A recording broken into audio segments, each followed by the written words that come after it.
ඒ වෙනුවට සිදු වී තිබෙන දේ තමයි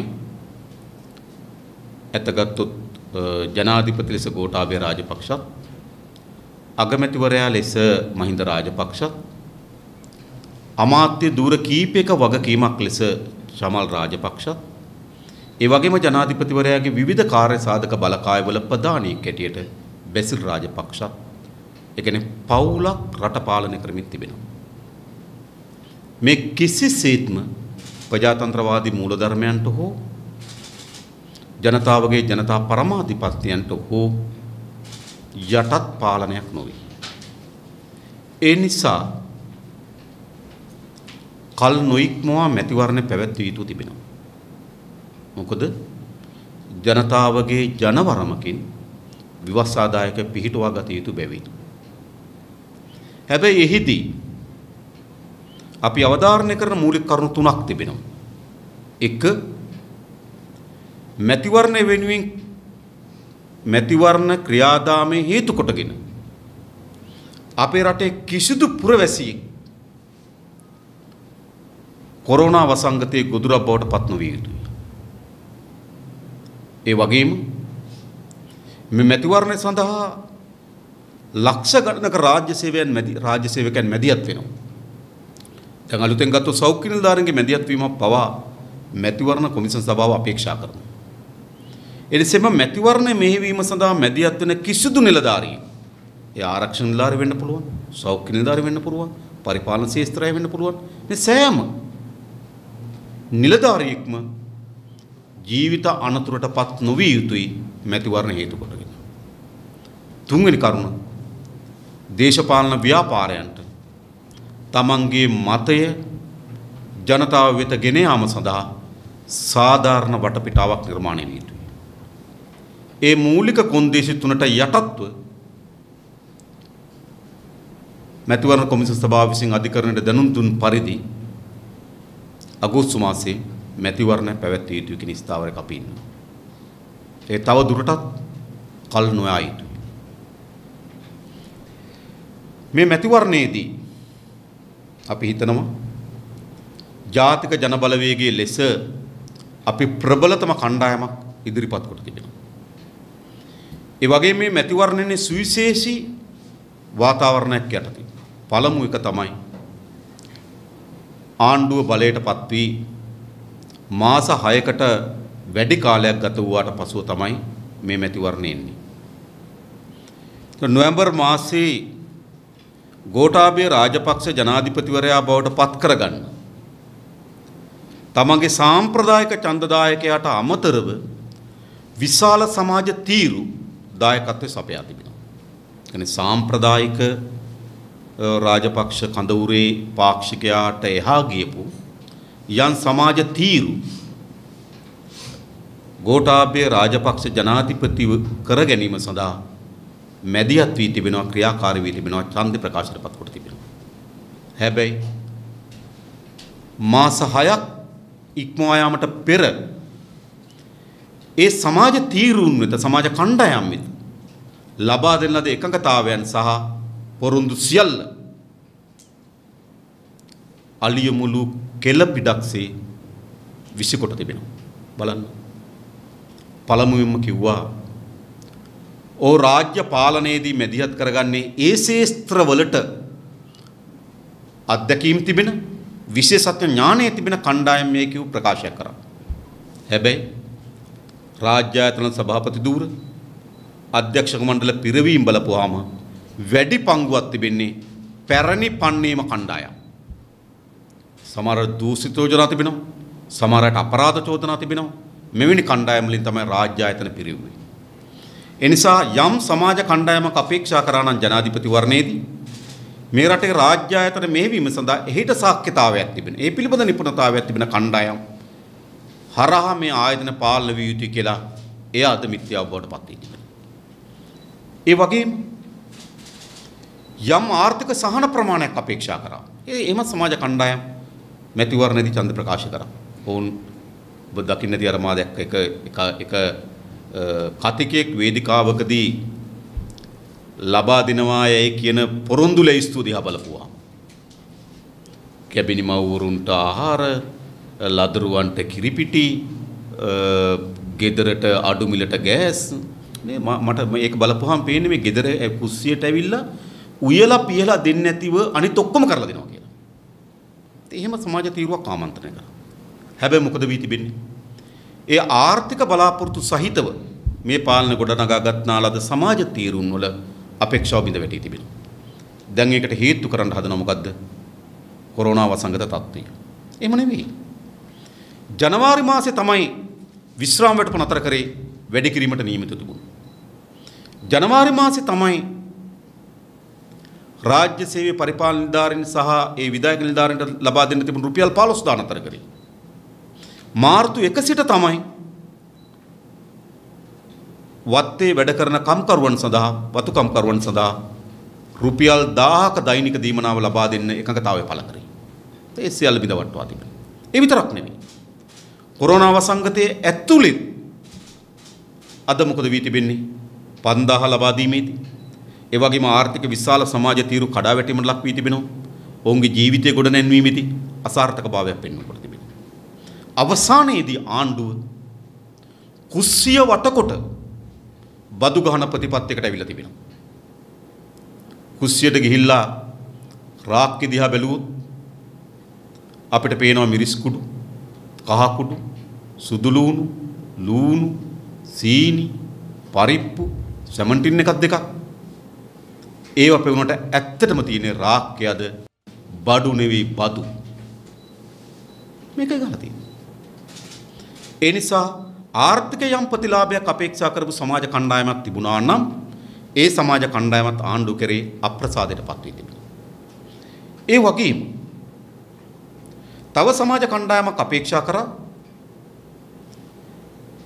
රාජපක්ෂ මහත්මයා සමග හිටපු පරණ අපරාධවලට අපචාරයන්ට සම්බන්ධ වූ කණ්ඩායම වෙනුවට නැවුම් කණ්ඩායමක් කරා මේ පාර්ලිමේන්තුව තෝරාපත් කරගෙන ගෝඨාභය රාජපක්ෂ නැවුම් ගමනක් යාවි කියන විශාල අපේක්ෂාවක් තිබුණා. පැරණි පන්නේ කණ්ඩායම වෙනුවට නව පන්නේ කණ්ඩායමක් එවි කියලා. හැබැයි මොකද සිදු වී තිබෙන්නේ?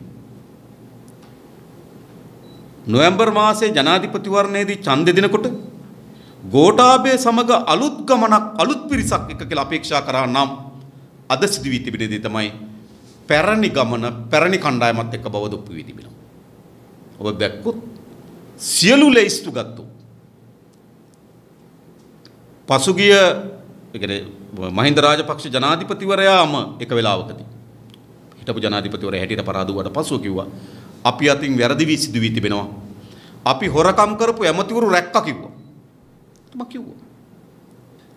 හැබැයි දැන් ඒකට ඔහු දන්නවා කවුද කියන්නේ ඔහුගේ අතේ තියෙන නැති ෆයිල්. අපි ෆයිල් හැංගුවා හාමුදුරනේ කිව්වා. දැන් අපි දැනගන්න කැමති ඒ චෝදනා ලැබපු කවර හෝ කෙනෙක් ඉවත් කොට ලේස්තු සකස් කරාද කියලා කියන්නේ. එහෙම කරන්නේ. ඒ නිසා පැරණි පන්නේම පැරණි කණ්ඩායමත් එක්කම තමයි මේ ගමන යන්න පටන් ගන්න බව දැන් සංඥාවක් නිකුත් කරමින් තිබුණා. ඒ වගේම අපේ රටේ පරිසරයේ පැත්තෙන් විශාල සාකච්ඡාවක් ගොඩනැගී තිබුණා මේ මැතිවරණ එනකොට. නිසා පරිසරයේ ආරක්ෂාව පිළිබඳව විශාල ලෙස බලාපොරොත්තු සහිත ආණ්ඩුව ගොඩනැගීම සඳහා මැදිහත් වුණා. නමුත් ඇත්ත ගත්තොත් නේද ගල්කිස්සේ වෙරළේ සිට විල්පත්තුව යලි නව ආකාරයෙන් ගැසට් කිරීම, කෝමාරිකා වගා කරන්න දීම, දැන් අඹ වගා කරන්න අක්කර 100ක් අනුරාධපුර පළාතේ මේ ඊටමත් වනජීවි කලාපයක් වෙන්කොට දීම. ඒ වගේම ගත්තොත් වැලි පර්මිට්, පස් පර්මිට් ඉවත් කිරීම ආදී කරුණු වලින් පෙන්눔 කරමින් තිබෙන්නේ. පරිසරය සුරක්ෂිත කිරීම සඳහා ගොඩනගන ලද පාලකයා අද පරිසරයේ ප්‍රධානතම ඝාතකෙක් බවට පත් වී තිබෙනවා. ඒ නිසා ජනාධිපතිවරණයේදී ඡන්දෙ ලබා දීමේදී විවිධ අපේක්ෂාවන් කරපු සමාජ තීරු සහ සමාජ කණ්ඩායම් ආණ්ඩු කරේ අපසාදයට පත් වී තිබෙනවා. එය මේ මැතිවරණ එක් සාධකයක්. මේ මැතිවරණයේ දෙවනි සාධකය තමයි එක්සත් ජාතික පක්ෂය. ඇත්තගත්තොත් එක්සත් ජාතික පක්ෂය අද වෙනකොට එහි එක්සත් භාවයක් නැහැ, එහි ජාතික භාවයක් නැහැ, පක්ෂිකුත් නැහැ. ඇත්තටම දැන් ඒක වචනාර්ථයෙන්ම එක්සත් ජාතික පක්ෂය අභාවයට ගොත් අවසන්. පසුගිය මැතිවරණයෙන් පසුව එක්සත් ජාතික පක්ෂයේ ප්‍රධානම දේ බවට පත් වී තිබුණේ කුමක්ද? විශේෂ මැතිවරණයෙන් පසුව රාජ්‍ය ආයතන වැඩ කරපු ගම්මුල ක්‍රියාකාරීත්වයේ යෙදුණු එක්සත් ජාතික පාක්ෂිකයන් විශාල ප්‍රමාණයක් හිංසාවට ලක් වුණා. සමහර රැකියාවලින් නිරපැහැරිය, සමහර රැකියාවලින් පළගැනීමට භාජනය වුණා. සමහර ගම්මුලට පහර දීමට භාජනය වුණා. තමන් වෙනුවෙන් වැඩ කරපු පාක්ෂිකයන් හිංසනයටපත් වෙනකොට එක්සත් ජාතික පක්ෂ වැඩ කරමින් තිබි කොතනද? සජිත් සහ රනිල් අතර නායකත්ව ගැටුම. ඔන්න ප්‍රශ්නේ. සිරිකොත අල්ලා ගැනීමේ ගැටුම. ඔන්න ප්‍රශ්නේ. විපක්ෂ නායක අත්පත් කර ගැනීමේ ගැටුම. ඔන්න ප්‍රශ්නේ. කෘත්‍යාධිකාරී මණ්ඩලය අත්පත් කර ගැනීමේ සටන. ඔන්න ප්‍රශ්නේ. විවස්ථාව Tamanට ඕන පරිදි අර්ථකථන කර ගැනීමේ ගැටලුව. ඔන්න ප්‍රශ්නේ. ඒ නිසා එක්සත් ජාතික පක්ෂ අඩුම තරමේ ජනාධිපතිවරණයේදී තමන් වෙනුවෙන් වැඩ කරපු පාක්ෂිකයා හිංසාවට පත් වෙනකොට ඒ ගැනවත් අවධානය යොමු නොකරගත්, ඒ ගැනවත් සැලකිලිට භාජනය නොකරපු එකිනෙකා අතර නේද අභ්‍යන්තර ගැටුමක් නිර්මාණය කරන ලද කඳවුරක් බවට පත් වී තිබෙනවා. මේ මැතිවරණයේදී පවා ප්‍රධාන සාධකේ බවට පත් වෙන්නේ සිරිකොත අල්ලගන්නේ කවුද? එක්සත් ජාතික පක්ෂ විධායක සභාව අල්ලගන්නේ කවුද? ඒ නිසා ජනතාවගේ ප්‍රශ්නත් එක්ක දේශපාලනයක් කිරීම ආද එක්සත් ජාතික පක්ෂයට ඉතුරු වී නැහැ. ඒ නිසා තමයි අද වෙනකොට එහි ඒ හේතු කොටගෙනම කලකිරීමටපත් වූ එක්සත් ජාතික පක්ෂයේ ලැයිස්තුල හිටපු ප්‍රබලයන් පවා අද ඉවත් වෙන තත්වයකටපත් වී තිබෙනවා. ඒ විතරක් නෙවෙයි. ආණ්ඩු දැන් නම් කියන්නේ නැහැ. ආණ්ඩු පහුගිය කාලේ 3න් 2ක් ගැන මැතුරුවා. අපි දන්නවා 3න් 2ක් ගන්න බෑ. හරිද? ඒක ගැන ආයේ. හැබැයි ඒ කියන්නේ 2010 යුද්ධය අවසන් වෙලා ජනාධිපතිවරණයේදී ලක්ෂ 18කට වඩා වැඩි ප්‍රමාණයකින් ජයග්‍රහණය කරලා ඒ තිබුණු මැතිවරණයේදී 3න් 2ක් ගන්න බැරි වුණා. හැබැයි අපි දන්නවා එදත් 3න් 2 හදාගත් එක්සත් ජාතික පක්ෂ මන්ත්‍රීවරු 20 දෙනෙක් රාජපක්ෂ කඳවුරේ දැස් ශක්තිමත් කිරීම ගොස්. ඒ නිසා මෙවරත් ඒ අනතුරු තිබෙනවා. ඒ නිසා මේ මැතිවරණයේදී මේ ආණ්ඩුවේ ක්‍රියාදාමයට එරෙහිව එක්සත් ජාතික පක්ෂය කිසිසේත්ම විකල්ප ඒට එරෙහි ඒට ප්‍රතිපාක්ෂයක් බවට පත් වෙනව වෙනුවට එම ගමනේ යන කණ්ඩායම බවට පත් වෙනවා. ඒ නිසා අපි හිතනවා මේ සුවිශේෂී තත්ත්වය ඇතුලේ තමයි මේ මැතිවරණය විලා තිබෙන්නේ. අන්න මේ මැතිවරණය සඳහා අපි ජාතික ජන බලවේග ලෙස ප්‍රබල කණ්ඩායමක් ඉදිරිපත් කොට තිබෙනවා. අපි ජනතාවගෙන් ඉල්ලා හිටිනවා මේ පාර්ලිමේන්තුව ජනතාවගේ අයිතිවාසිකම් කප්පාදු කරනකොට එම අයිතිවාසිකම් වෙනුවෙන් හඬනගන මධ්‍යස්ථානය බවට පත් වෙනවා. ජනතාව පීඩාවට පත් වෙනකොට ඒ පීඩාවට එරෙහිව ජනතාවගේ පැත්ත නියෝජනය කරනවා නම් අන්න ඒ සඳහා අවශ්‍ය වෙන ශක්තිමත් කණ්ඩායමක් ජාතික ජන බලවේගයෙන් මේ පාර්ලිමේන්තුව නියෝජනය කළ යුතුයි. ඒ වගේම මේ පාර්ලිමේන්තුව පිළිබඳ විශාල විරෝධයක් තිබෙනවා. පාර්ලිමේන්තුව පිළිබඳ නේද? රටේ කුමන හෝ ව්‍යසනයක් සිද්ධ වුණොත් ජනතාව ඉස්සලම් ප්‍රාර්ථනා කරන්නේ ඒ ව්‍යසනය පාර්ලිමේන්තුවට වෙනව නම් හොඳයි කියලා. ඒකනේ. ඒ නිසා මේ පාර්ලිමේන්තුව පිළිබඳ විරෝධයක් තිබෙනවා. ඇයි ඒ විරෝධය? ඒ විරෝධයේ ප්‍රධාන කරුණු තුනක් මත පදනම් වෙනවා. එකක් පාර්ලිමේන්තුවේ ප්‍රතිපත්තිගරුක අය නැතිකම. එහෙට පනින මෙහෙට පනින එහෙට විකිරෙන මෙහෙට විකිරෙන එදා බැනලා පහවදා බදා වැළඳ ගන්න නේද? තීර්ණාත්මක ඡන්දයක් ආවොත් නේද කොටස් වෙලඳ පොළ වගේ ඕනෑම පාර්ලිමේන්තුවේ ආණ්ඩු බලය පරීක්ෂාවට පත් කරන තීර්ණාත්මක ඡන්දයක් කියන හැමදාම ඔයගොල්ලෝ මාධ්‍යවේදීන් හැටියට දන්නවා කවුරු එහෙට පනින්ද කවුද මෙහෙට පනින්ද කියන සාකච්ඡාවක් ඕනේ. එහෙනම් ප්‍රතිපත්තියක් නැති පාර්ලිමේන්තුවක්. ඒ නිසා මේ පාර්ලිමේන්තුව ප්‍රතිපත්තිගරුක අයගෙන් පුරවන්න අවශ්‍ය නම් ජාතික ජන බලවේගයේ ශක්තිමත් නියෝජනයක් දෙන්න. දෙක මේ පාර්ලිමේන්තුව අසංවරභාවයෙන් පිරිච්ච පාර්ලිමේන්තුවක්. ඒ රටේ දැන් සාමාන්‍යයෙන් ඔවුන්ම කියන්නේ උත්තරීතර ආයතනය කියලානේ.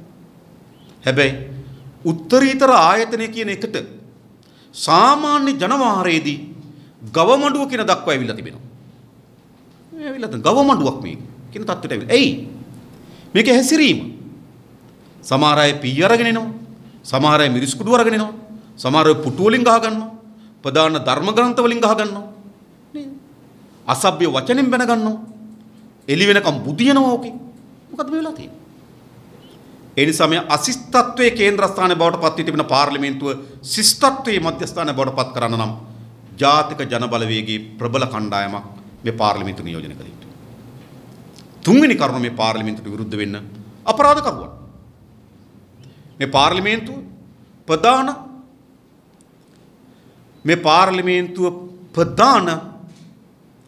අරක්කු කම්මල් නියෝජිතයෝ පාර්ලිමේන්තුවේ ඉන්නවා. ලංකාවේ ප්‍රධාන බාර්ලිමියම් පාර්ලිමේන්තු නියෝජනය කරනවා. ලංකාවේ ප්‍රධාන සහල් මාෆියාවට අදාළ අය පාර්ලිමේන්තු නියෝජනය කරනවා. ලංකාවේ ප්‍රධාන වැලිතොටු පොළවල් වැලි කපන අය පාර්ලිමේන්තු නියෝජනය කරනවා. ලංකාවේ ප්‍රධාන පස් කපන්නන් පාර්ලිමේන්තු නියෝජනය කරනවා. ලංකාවේ ප්‍රධාන රේස් බුකීකරුවන් පාර්ලිමේන්තු නියෝජනය කරනවා. එනිසා මේ පාර්ලිමේන්තුව අපරාධකරුවන්ගෙන් ගහන වෙච්ච මධ්‍යස්ථානය බවට පත් වී තිබෙනවා. අන්නේ පාර්ලිමේන්තුව සුද්ධ කරන්න ඕන. ප්‍රතිපත්තියක් නැති අශිෂ්ටත්වයෙන් පිරුණු අපරාධකරුවන්ගේ තෝතැන්න බවට පත් වී තිබෙන පාර්ලිමේන්තුව ප්‍රතිපත්තිගරුක ශිෂ්‍ය සම්පන්න හොඳ මිනිසුන්ගෙන් බවට පාර්ලිමේන්තුව පත් කරන්න නම් ජාතික ජනබලවේගයේ නියෝජනය ශක්තිමත් කළ යුතු තිබෙනවා. විශේෂයෙන්ම පසුගිය පාර්ලිමේන්තුව නියෝජනය කරා ජනතා විමුක්ති පෙරමුණ ලෙස අපි 6 දෙනෙක් මේ සෑම කරුණකදීම ප්‍රතිපත්තිගරුක භාවයෙන් ශිෂ්ට සම්පන්න භාවයෙන් සහ අපරාධ වලට හවුල් නුවන්ගෙන් කල්පනා කළ බැලුවොත් උඩින්ම ඉන්න කණ්ඩායම් බවට පත් වී තිබෙනවා. එනිසා මේ රටේ ජනතාව කල්පනා කරනවා නම් මේ අශිෂ්ටත්වයේ නේද සාමාන්‍යයෙන් ජනතාව කියන ගවලෙන එහෙම කියන්නේ එය ශිෂ්‍ය සම්පන්න ආයතන බවට පත් කරන්නම් මේ පාර්ලිමේන්තුවේ ජාතික ජනබලවේගයේ නියෝජනය ශක්තිමත් කළ යුතුයි. ඒ සඳහා ප්‍රබලතම කණ්ඩායම අපි සකස් කළා තිබෙනවා. ඒ සඳහා ප්‍රබලතම ජාතික ලැයිස්තුවක් අපි ඉදිරිපත් කොට තිබෙනවා. ඒ සඳහා අවශ්‍ය මැතිවරණ කොමිසම සභාව විසින් ලබා දී තිබෙන නිර්දේශයන්ට අනුරූපී වන පරිදි ශක්තිමත් මැතිවරණ වැඩපිළිවෙලක් අපි සකස් කොට තිබෙනවා. ඒ නිසා අපි මෙම මැතිවරණයේදී ගෝඨාභය රාජපක්ෂ බලයට පත් කරනකොට අපි බලයට පත් කිරීමෙන් අපේක්ෂා කරන දේ ඉටු නොවුණු අපේක්ෂා බංගත්වයට පත් වී තිබෙන ජනපජාවට ජනතාව වෙනුවෙන් හඬ නගන්නේ නැතුව අභ්‍යන්තර ගැටුම් ඇතිවීම නිසා එක්සත් ජාතික පක්ෂය කරේ බිඳ වැටී තිබෙන ජනතාවට අපි ආරාධනා කරනවා නව ගමනකට අවශ්‍ය වන දොරටු විවෘත කරන්න මෙවර මැතිවරණයේදී ජාතික ජන බලවේගයට සහාය දෙන්න ඒ සඳහා එකතු වෙන්න කියන ආරාධනය තමයි අපට මෙම මැතිවරණ ආරම්භයේදී ප්‍රකාශකටපත් කරන්න තිබෙන්නේ.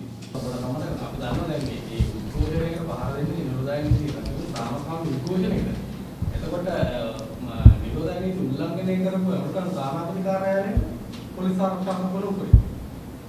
එතන අර නිරෝධායන නීති කඩකිරීමක් සිදු වුණා කියන එක. පළමු එකම ආණ්ඩුවේ හැම නීතියක්ම උපයෝග කරගන්නේ තමන්ගේ ආරක්ෂාවටත් තමන්ගේ එරෙහි වන්නා මර්ධනයට. දැන් නිරෝධායන නීති උපයෝග කරගත්තේ කොහොමද කියලා බැලුවොත් අපි දන්නවා පසුගිය කාලේ විශාල ලෙස ආందోලනට තුඩු දුන් දේ තමයි අමාත්‍යවරු තොණ්ඩමන් කියන අමාත්‍යවරයාගේ අවමගුල් අවස්ථාව. එතකොට ඒකට කිසිදු නිරෝධායන නීතියක බලපෑමක් තිබුණේ නැහැ.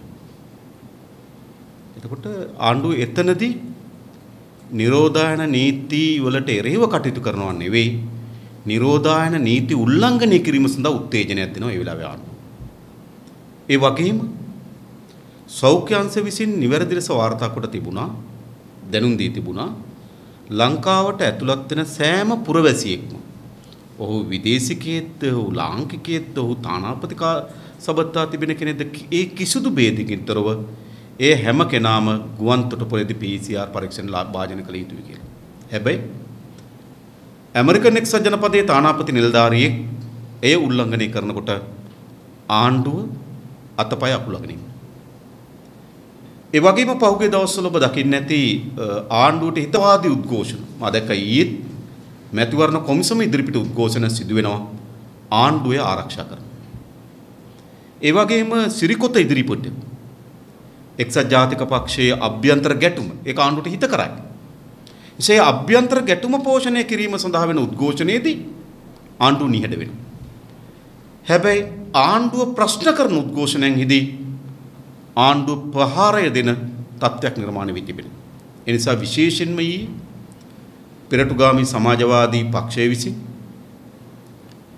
ඇමරිකන් තානාපති කාර්යාලයේ ඉදිරිපිට සූදානම් කර තිබුණු උද්ඝෝෂණයට ඒ පහර දීම සහ පැහැරගෙන යාම මුළුමනින්ම ප්‍රජාතන්ත්‍ර විරෝධී ආණ්ඩුවේ ඝාතන මර්දන මුහුණුවර එළියට පැමිණීමක් කියලා අපි විශ්වාස කරනවා. ඒගොල්ලන්ට කියන්න පුළුවන් රයිට් තානාපති කාර්යාලය ඉදිරිපිට මේ වගේ කොන්දේසි තිබුණා. හැබැයි ලිප්ටන් වට රවුමි ගහන්නේ කොහොමද? උන් පටවගෙන යන්නේ කොහොමද? මයිස්ත්‍රාත්තුමා ගාවට ගිහලා ඉල්ලන්නේ මොකද්ද? මොවුන් නිරෝධායන මධ්‍යස්ථාන වලට යවන්න කියලා. මම කියන්නේ අපේ රටේ මේ නිරෝධායන මධ්‍යස්ථාන කියන්නේ දඬුවම් ලබා දෙන සිර කරන තැන නෙවෙයි. රිමාන්ඩ් භාරයට පත් කරාට පසුව ඔවුන් තියන්නේ කොතනද කියලා පසුව තීරණය කරනවා. හැබැයි ඔවුන් ඉල්ලන්නේ මොකද්ද? මයිස්ත්‍රාත් අධිකරණයට ගිහිල්ලා නිරෝධායන මධ්‍යස්ථාන වලට මේ තැන්වල තියෙනවා ඒගොල්ලෝ යවන්න කියලා. එනිසා ඒකෙම පේන්නන්නේ මේ අත්අඩංගුවට ගැනීම කිසිසේත්ම කවරෝ නීතියකටත් යටත් වෙන විසිදු වී තිබෙනවා. ඒ නිසා ජනාධිපතිවරයාත් ආණ්ඩුවත් විශේෂයෙන් ඇමරිකන් එක්සත් ජනපදයේ තානාපති කාර්යාලයේ වමනාවන් වෙනුවෙන් කටයුතු කරන පාලනයක් මේක. හොඳින් තේරුම් ගන්න ඕන. PCR පරීක්ෂණය නොකරන ලද තානාපති නිලධාරියා පිළිබඳව ආණ්ඩුවේ බොහෝ ප්‍රකාශ සිද්ධ වුණේ ඔහු ආරක්ෂා කිරීමේ ප්‍රකාශ. ඒ වගේම මේක ප්‍රචණ්ඩකාරී ගැටුම්කාරී එකක් නෙවෙයි ඇත්ත ගත්තොත් මේක සංකේතාත්මක උද්ඝෝෂණය. ඒ උද්ඝෝෂණයට එල්ල කරන ප්‍රහාරය ගත්තත් වඩාත් වැඩියෙන් ආණ්ඩුව පෙන්눔 කරන්න හදනවා ඇමරිකන් එක්සත් ජනපදයටත් වඩා ඇමරිකන් එක්සත් ජනපදයේ සුරතලුන් Taman බව. එයි අපි දන්නවා MCR කිවිසුම් පිළිබඳ මේ අපි දන්නවා MCC කිවිසුම් පිළිබඳ සාකච්ඡාව තිබෙනවා. ඒ වගේම අපි දන්නවා බොහෝ අයගේ අද ආණ්ඩුවේ ප්‍රබලයින්ගේ බිරිඳ තාමත් ඇමරිකන් පුරවැසියෙක්, දරුවෝ තාම ඇමරිකන් පුරවැසියෙක්.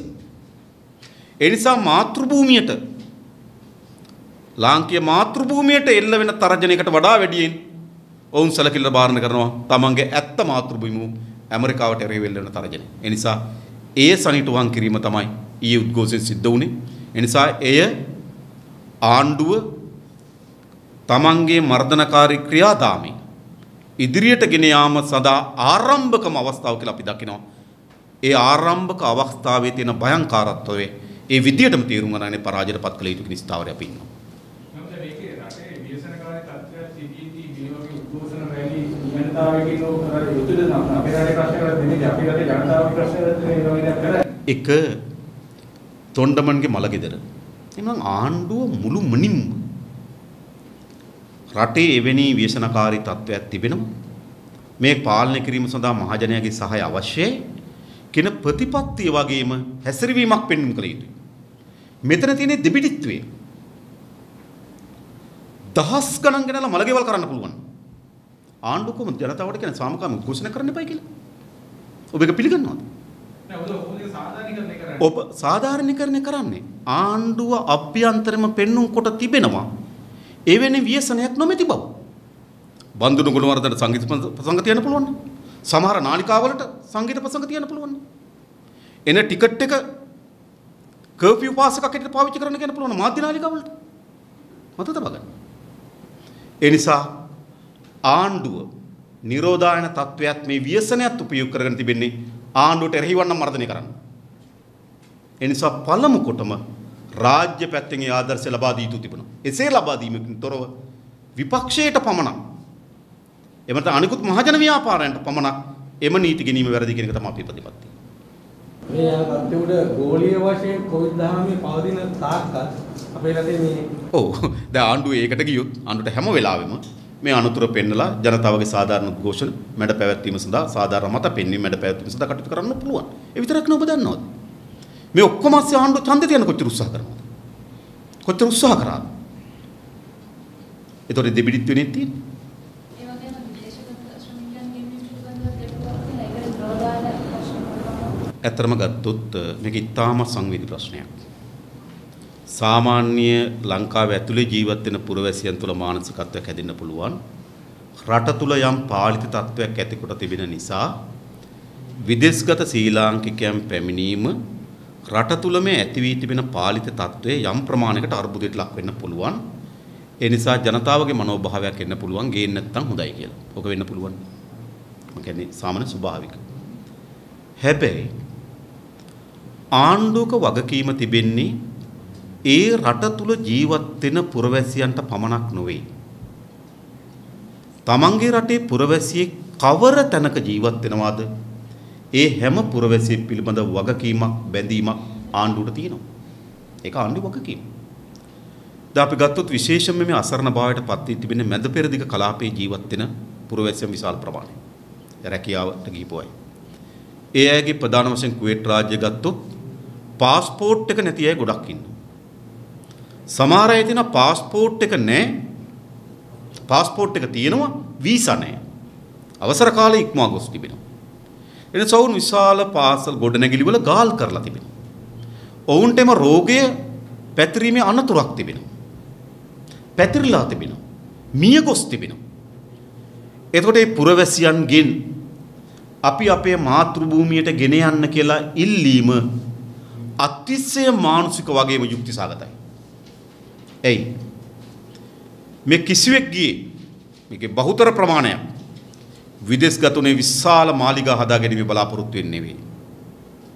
ඒ රටවල වල පදිංචි වීමේ අරමුණෙන් නෙවෙයි. මේ විදේශගත වූවන්ට තිබුණ ප්‍රධාන මූලික අරමුණු තුනයි තියෙන්නේ. එක නිවස සකස් කර ගැනීම. දෙක දරුවන්ට අධ්‍යාපනය ලබා දීම. තුන ආවම වශයෙන් කුඩා වාහනයක් කර මිලදී ගැනීම. මෙවැනි ඉතාමත් මිනිසාගේ අවශ්‍යතාවයන්ගේ ප්‍රාථමික අවශ්‍යතා කීපයක් වෙනින් තමයි විදේශගත වුනේ. එමෙත විශාල මන්දිර හදාගන්න, විශාල වතු පිටි මිලදී ගන්න ගිහපු අය නෙවෙයි මේ.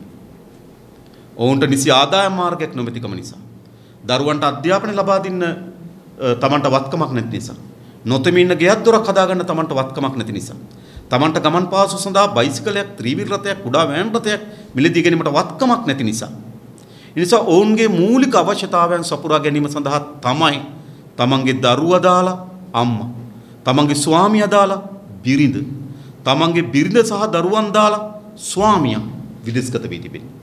අවුරුදු 4-5 දරුවෝ දැකෙන්නේ නැති අම්මලා. අවුරුදු 4-5 බිරිඳ දකින්නේ නැති ස්වාමිවරු. මොකක් වෙනුවෙන්ද? තමන්ගේ ජීවිතේ මූලික ප්‍රාථමික අවශ්‍යතා ඉටු කර ගැනීම වෙනුවෙන් තමයි මේ අය විදේශගත වුනේ. මොනතරම් ආණ්ඩුවකට අකාරුණික විය හැකිද? මල කඳවත් ඒක තමන්ගේ දරුවන්ට බලා ගන්න බැරි නේද? මල කඳවත් තමන්ගේ බිරිඳට බලා ගන්න බැරි නේද? ඒ අමානුෂිකයි.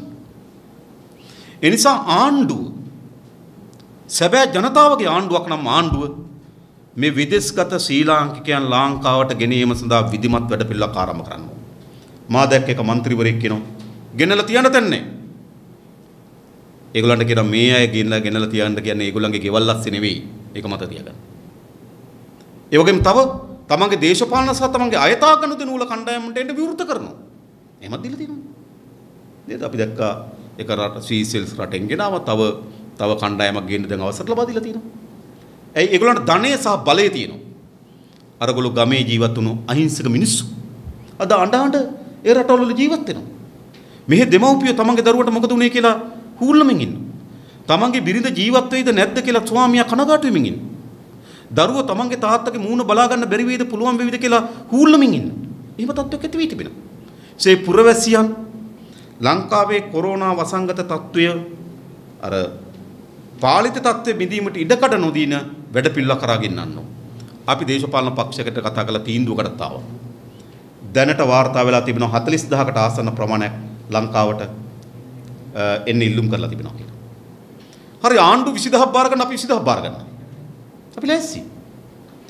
සෞඛ්‍ය අංශවල මාර්ග උපදේශයන් මත දිස්ත්‍රික්කයට 1000යි. අපිට පක්ෂයකට බලා ගන්න පුළුවන්.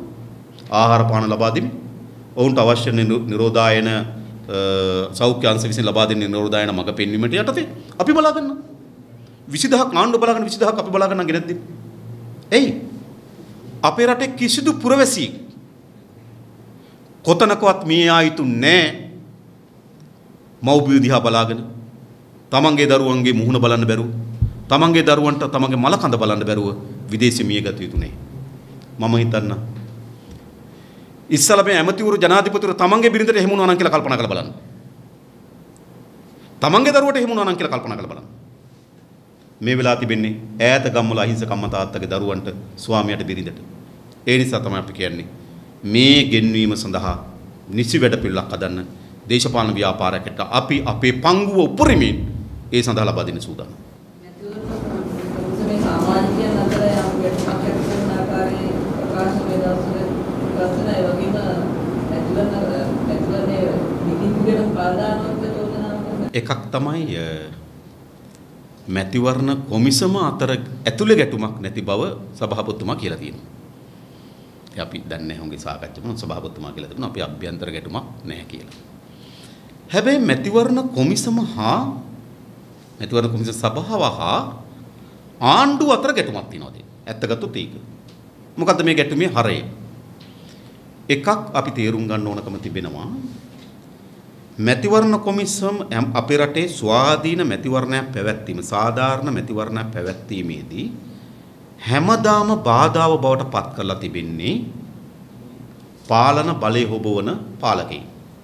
ඒකනේ සාමාන්‍යයෙන් ඕනෑම මැතිවරණයකදී මැතිවරණය උල්ලංඝනය කිරීම සඳහා පෙළඹෙන්නේ ආණ්ඩුව. එනිසා ඇත්තටම ස්වාධීන මැතිවරණ කොමිසම් සභාවකදී සාධාරණ මැතිවරණ ව්‍යාපාරයක් පැවැත්වීමේදී වැඩිපුර නිර්දේශ සහ නියෝග ලබා දෙන්නේ ආණ්ඩුවට. කියන ඕගොල්ලෝ 5000 ලබා දෙනවා නම් දේශපාලන සම්බන්ධ කරගන්න එපා. ඒක ආණ්ඩුවට කියන්නේ. ඕගොල්ලෝ රාජ්‍ය අමාත්‍යවරු ආණ්ඩුවේ වාහන පාවිච්චි කරන්න එපා. දැන් මේ මැමතුරු නැහැ ඡන්දෙට. ආණ්ඩුවට ඒ මාර්ග උපදේශන දෙන්නේ. ඕගොල්ලෝ මැතිවරණ ව්‍යාපාරයේ බඳවා ගැනීම මාරු කිරීම කරනවා ඒක කරන්න එපා. ආණ්ඩුවට ඒ මාර්ග උපදේශන දෙන්නේ. එනිසා අතර හැම විටම අපේ රටේ සාධාරණ මැතිවරණයක් පවත්වා ගැනීමේදී බාධාව බවට පත් වෙන්නේ ආණ්ඩුව. ඒක හරි සාධාරණ. ඒතකොට දැන් මැතිවරණ කොමිසම කරන්නේ කුමක්ද? ඒ මැතිවරණයට ඉදිරිපත් වී තිබෙන සෑම කෙනාටම සාධාරණ මැතිවරණයට තරඟ වැදීම සඳහා අවශ්‍ය වෙන නියාමනය සකස් කිරීම. මාර්ගෝපදේශනය ලබා දීම. දැන් මොකද වෙලා තියෙන්නේ? නියාමනයට භාජන වූ දේශපාලන ව්‍යාපාර මැතිවරණ කොමිසම නියාමනය කරන්න යනවා. ඒක මෙතන පරස්පරයි. විශේෂයෙන් ගත්තොත් ආණ්ඩුවේ රාජ්‍ය දීපල සහ බලය උපයෝග කර ගැනීමේ මැතිවරණ ක්‍රියාවලිය මැතිවරණ කොමිසම විසින් නියාමනය කළ යුතුයි. හැබැයි දැන් ආණ්ඩුව කරන්න හදන්නේ මොකද්ද? මැතිවරණ කොමිසම නියාමනය කරන්න හදනවා ආණ්ඩුව. එනිසා මේ පෙන්නුම් කරන්නේ සාධාරණ මැතිවරණයක් පැවැත්වීම සඳහා තියෙන යම් හෝ උත්සාහයක් ස්වාධීන මැතිවරණ කොමිසම ප්‍රදාරනවා නම් ඒක උල්ලංඝනය කරන්න. සහ ප්‍රහාරයේ ස්වභාවය බබලන. සමහර ප්‍රහාරයන් එල්ල වෙන්නේ ඔහුගේ ජාතිකත්වයේ මත. ඔහු කතා කරන්නේ දෙමළද සිංහලද කියන එක මත. සාධාරණ නෑ. මතක තබන්න. එනිසා අපි හිතනවා ආණ්ඩුව මේ දියත් කොට තිබෙන මැතිවරණ Tamanට රිසි පරිදි මැතිවරණ නීති උල්ලංඝනය කිරීමේ මැතිවරණය පැවැත්වීම සඳහා මැතිවරණ කොමිසමට එල්ල කරන බලවත් තර්ජනයක්. ඒ තර්ජනයේ විශේෂම හේතු වුණා ආණ්ඩුවට දිගු ඉතාමත් සාහසික භයානක සැලැස්මක් තිබුණා අප්‍රේල් 25 ඡන්ද තියන්න. ඕනතරම් තියෙනවා ඒක. දෙක විසිරුව හැරීම, 19 නාම යෝජනා ගැනීම, ජාතිය අමතල කතා ජනාධිපතිවරු කරපු කතාවේදී අයියට ඡන්ද දෙන්න කියලා ඉල්ලපු එක. සාක් සමුළු නායකයන්ගෙදී මම 25 ඡන්ද දිනවා කියලා කියපු එක. ආණ්ඩුව සාහසික බලවමනාවක් තිබුණා. අන්නේ බල න්‍යාය පත්‍රයට මැතිවරණ කොමිසම හරස් වුණා. ඒ නිසා බල න්‍යාය පත්‍රයේ මැතිවරණ කොමිසම විසින් හරස් කිරීමේ වියරුව වේදනාව කෝපය තමයි අද මේ මැතිවරණ කොමිසම වෙත ආණ්ඩුව පාර්ශ්වයෙන් එල්ල වී තිබෙන චෝදනාවන්ගේ හරයේ තිබෙන්නේ කියලා අපි හිතනවා. මැතිවරණ කොමිසම නිලධාරියෙකු විදිහට ගෝල්මහතා වගේ ප්‍රකාශ සිදු කිරීම සම්බන්ධව ඔබතුමා විශේෂයෙන්ම අපි හිතන මැතිවරණ කොමිසමට තමන්ගේ ස්වාධීනත්වයේ ක්‍රියාවලියේදී පමණක් නෙවෙයි තමන්ගේ භාවිතාවන් විදී පෙන්වීම සඳහා සැලකලා පනවිය යුතුයි. මා ඔහුගේ ආරක්ෂකයෙක් නෙවෙයි. නමුත් මා දැක්ක එක ප්‍රකාශයක් මැතිවරණ කොමිසම හා යම් ව්‍යාපාරයන් සමගාපු එකඟතාවයන් හිදී ඡන්ද ලබා දිය යුත්තේ කෙසේද කියලා ප්‍රකාශ කරලා තිබෙනවා. ඒ පිළිබඳ අදහසක් තමයි තමන් ඉදිරිපත් කරේ කියලා තිබුණා. මා දන්නේ ඒක ඇත්ත හෝ බොරු. කෙසේ වුවත් අපි හිතනවා මැතිවරණ කොමිසම ඒ සමාජිකයන් අවධානය යොමු කළ යුතු වන්නේ සාධාරණ මැතිවරණයක් පැවැත්වීම සඳහා අවශ්‍ය නිර්ණායකයන් සහ නිගමනයන් අනුගමනය කිරීම විනා ඡන්දය ලබා දිය යුත්තේ කාටද නැද්ද කියන එක පිළිබඳව නෙවෙයි කියලා අපි හිතනවා. පූල් මාත්‍ය කරන ප්‍රකාශය අපි මේකට කැම්පේන් එකකට අරගෙන යන මන්ත්‍රීවරු මේ කරේ කෝට්ටු ඡන්ද දෙන්න එපා කියන ක්‍රමවේදයක් යනවා. ඒතර ප්‍රශ්න තියෙන්නේ කොන්සමේ සමාජිකයේ හැටියට ඒ ප්‍රකාශය වෙන්නේ කියන්නේ හතු කරන්නේ නැහැ. ඔව් මම කිව්වේ ඒකයි. ඒ කියන්නේ මම කිව්වේ මැතිවරණ කොමිසමේ කාර්යභාරය තමයි ස්වාධීන මැතිවරණයක් පැවැත්වීම සාධාරණ මැතිවරණයක් පැවැත්වීම සඳහා නියාමනය කිරීම නිගමනය කිරීම උපදෙස් ලබා දී. උන්ට මැතිවරණ කොමිසමේ සමාජිකයන් බාරගත යුතු නැහැ. ඡන්ද ප්‍රකාශයට පත් කළ යුත්තේ කාටද නැද්ද කියලා ප්‍රකාශ කිරීම. ඒ මැතිවරණ කොමිසමේ කාර්යභාරයක් නෙවෙයි. හැබැයි මේකත් තේරුම් ගන්න ඕන. පුරවැසියෙක් ලෙස කවුරු හරි කිව්වොත් වංචනිකයෙකුට ඡන්ද දෙන්න එපා, රැවටිලිකාරයෙකුට ඡන්ද දෙන්න එපා, හොරෙකුට ඡන්ද දෙන්න එපා, අපරාධියෙකුට ඡන්ද දෙන්න එපා කිව්වාම කට්ටිය වලිගේ උස්සගෙන එනවා නම් එතනත් ප්‍රශ්නයක් තියෙනවා. ඒ කියන්නේ වංචනිකයා නේද? අපරාධකාරයා, රැවටිලිකාරයා ඒ කියලා හඳුන්වන්නේ තමන්නේයි කියලා. උපකල්පනය කිරීමත් ඒ තරම් ඉතින් සාධාරණ නෑ කියලා මම හිතන්නේ. මොකද සාමාන්‍යයෙන් ගත්තොත් නේද? සාමාන්‍ය හරි ඒ කියන්නේ හොරත් කියනව නෙවිල මොකද? හොරෙකුට දෙන්න එපා කියලා. ඒ කියන්නේ වංචනිකයට රැවටිලිකාරයෙකුට අපේ රටේ ඡන්ද දෙන්න එපා කියන එක ඒක ඇවිල්ලා මේ මාර කතාවක් නෙවෙයි. ඒක පොදු ජන නිකන් සම්මතයක් වගේ එකක්. ඒවා මේ එක ව්‍යාපාරයක් ඉලක්ක කරගෙන ඉල්ල කර මාර තර්ජන ලෙස අර්ථකථනය කිරීම නම් මම හිතන්නේ ඉතින් හොරෙකුට විනා අපරාධකාරයෙකුට විනා ඒක ඒ විදිහට ගන්න නම් පුළුවන්කමක් කියලා අපි හිතන්නේ නෑ. ඒක තමයි මම විශේෂයෙන්ම අපි දන්නවා එක්සත් ජාතික පක්ෂය ආණ්ඩුව වෙලාවේදී රාජපක්ෂ කණ්ඩායමත් එක්ක සමීපව කටයුතු කරා. කණ්ඩායම. උන්ගේ අපරාධ වහන්න උදව් කරා. නඩු පමා කරන්න උදව් කරා. ෆයිල් යට ගහන්න උදව් කරා. නිසා එක්සත් ජාතික පක්ෂය කණ්ඩායමක් හා රාජපක්ෂ කඳවුර අතර සමීප සබඳතාවයක් තිබුණා. ඒතර දැනුත් මම හිතනවා ඒගොල්ලෝ මේගොල්ලෝ රකින්නවා මේගොල්ලෝ ඒගොල්ලෝ රකින්නවා. ඒ නිසා මේ පක්ෂ දෙක අතර එවැනි තාක්ෂු කුළුපඟකමක් තියෙනවා. දැන් අර්බුදයේ මතුවලා තිබෙන්නේ එවැනි දේශපාලන කරුණු මත නෙවෙයි. ඒක මම කියන්නේ. එවැනි දේශපාලන කරුණු මත නම් මේක පැන නැගිලා තිබෙන්නේ සාකච්ඡාව වෙන්න ඕන එතන. සාකච්ඡාව එතන නෙවෙයි තියෙන්නේ. මෙතන තියෙන්නේ මොකද්ද? නායකයා වෙන්නේ කවුද? විධායක සභාව කාගේද? විවස්ථාව කොහොමද? සිරිකොත කාගේද? මොකද්ද මේ? මේ වෙලාව තමන්ගේ පටු බලවමනාව වෙනුවෙන් ගෙන යන ගැටුමක් මේකේ තියෙන්නේ.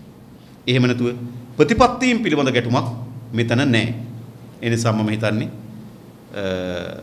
ඒ ගැටුමින් එක පාර්ශ්වයක් වැටිලා තව පාර්ශ්වයක් ජයග්‍රහණය කිරීම හෝ එම ගැටුම සමත කරන වෙලා කණ්ඩායම් දෙකම එක තැනකට එීම හෝ මොකද ජනතාවගේ දෛනික මුහුණ දී තිබෙන ගැටලුත් එක්ක කිසිදු සම්බන්ධතාවයක් නැහැ නේද? ඒක උන්ගේ අභ්‍යන්තර ප්‍රශ්නයක් විතරයි කියලා අපි හිතන්නේ.